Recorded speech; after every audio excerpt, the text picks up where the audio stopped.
Now, before we start looking at the types of EQs and control that we have over various frequencies, let's talk about the audio spectrum and some of the characteristics and things we can think about as we are describing and reacting to hearing frequencies in our music.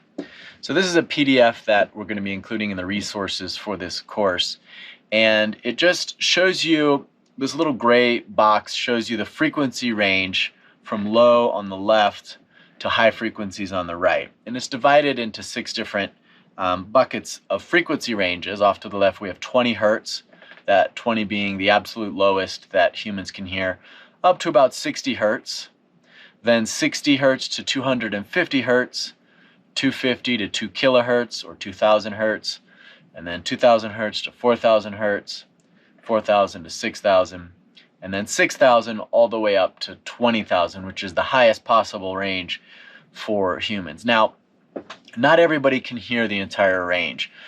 Things that affect mostly your high frequency is how much exposure you have. Sometimes as you get older, you lose high frequency ability to hear high frequencies in the way upper ranges.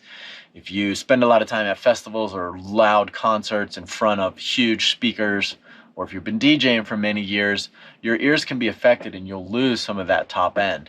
But this is the maximum range that anybody can hear in the best case scenario, 20 hertz to 20,000 hertz.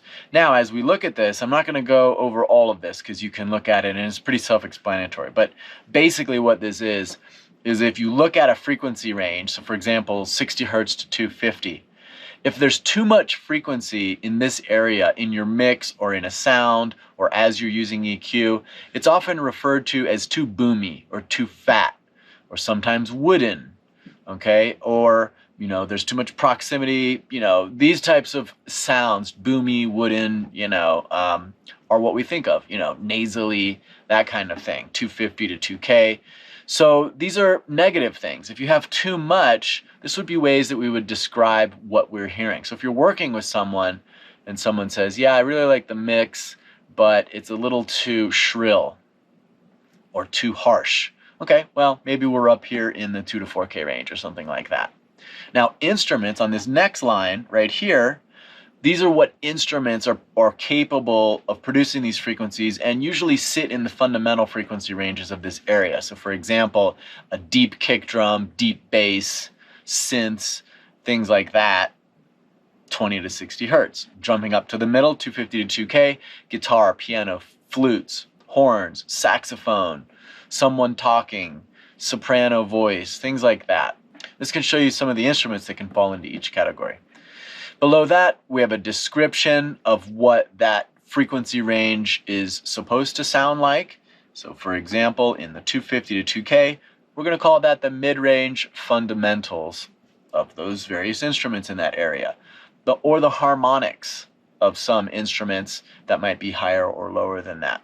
Bass fundamentals are usually 60 to 250, 20 to 60, very low bass, and then 6K to 20K all the way at the upper end, upper harmonics, highs and ultra highs. Sometimes refer to this as like air or, you know, brightness, stuff like that. So that's our description.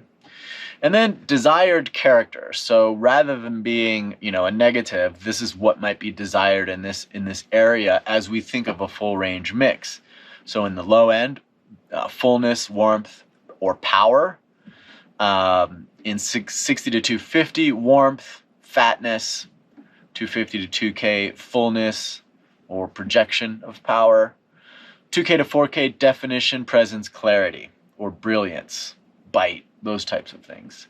And so you can read the rest of these and get some ideas of the desired characters in each range. So if someone says, yeah, you know, I'd just like a little more presence, for example, in the guitars. All right, now we're in the 4K range. Maybe we go there, boost a little bit with our EQ to bring up some of that presence, which is kind of the character of that frequency range. And then just like at the top, when we have too much of something, it can be a negative in each frequency range. Too little can also be a negative as well. So too little in the 60 to 250 range might be thought of as thin, dry, or cold. Too little in the 4 to 6K range might be distant or muted, because if something is really far away, the high frequencies, you know, out in nature and out in the world don't travel as far. And so something might sound distant. If you want something to sound distant and far away, maybe you want to roll off the low end. So you can use this as a description and a way to think about some of the frequency ranges as you're designing your mixes, and hopefully it'll help you kind of frame each frequency range in some of the different descriptions, or if there's too much or too little or desired characters, and hopefully that will help you.